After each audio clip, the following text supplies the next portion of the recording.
ফেসবুকে মেয়ে বন্ধু রাখা জায়েজ আছে কিনা?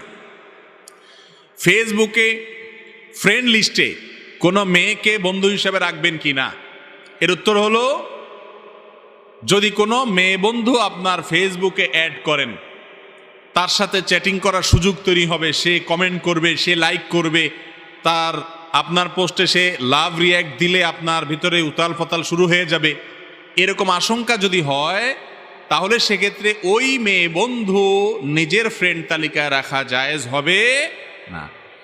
আপনার চরিত্র নষ্ট হতে পারে, আপনার মাথা চিন্তার ভিতরে বাজে কল্পনা আসতে পারে, এরকম পথে আল্লাহ বলেছেন যেও না, ওয়ালা তাকরাবুজ জিনা, জিনার কাছেও যেও না।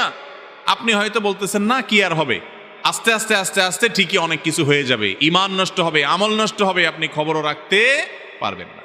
আর যদি এরকম না হয়, আপনি চিনেন জানেন সিনিয়র কোনো মানুষ বা এমন মানুষ যে ফালতু কোনো মানুষ না, আপনি জানেন শুনেন বুঝেন, এবং তার সাথে আপনার বন্ধু তালিকায় থাকলে আপনার লেখা, আপনার বক্তব্য, আপনার ভালো ভালো পোস্ট সে দেখবে, তারটা আপনি দেখবেন, সেও ভালো মানুষ, এরকম উদ্দেশ্য থাকে এবং ফিতনার ভয় যদি না থাকে, তাহলে সেক্ষেত্রে এটা জায়েজ আছে।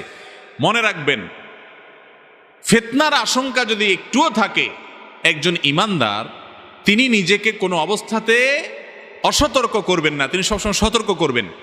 দুনিয়ার ব্যাপারে আমরা কোনো রিস্ক নেই না, কিন্তু আখিরাতের ব্যাপারে আসলে ইবলিস আমাদেরকে বলে, আরে কি হবে, কিছু হবে না, দিনই বইন কোনো অসুবিধা নেই, এরকম বলে বলে ইবলিসে কি করে আমাদেরকে নিচের দিকে নামায়। খবরদার, ফেসবুকে মেয়েদের সাথে তাদের কোনো পোস্টে রিঅ্যাক্ট করা, কমেন্ট করার ক্ষেত্রে ব্যক্তিগতভাবে আপনার মনের ভিতরে কোনো ফিতনা আসতে পারে, এরকম কথা লিখবেন না এবং তাদেরটাও অ্যাকসেপ্ট করবেন না। যদি কোনোটা একটু বেলাইন ভাব দেখেন, ওটাকে ব্লক লিস্টে পাঠিয়ে দিবেন, যদি ঈমান আমল ধরে রাখতে চান। চেষ্টা করবো তো ইনশাআল্লাহ।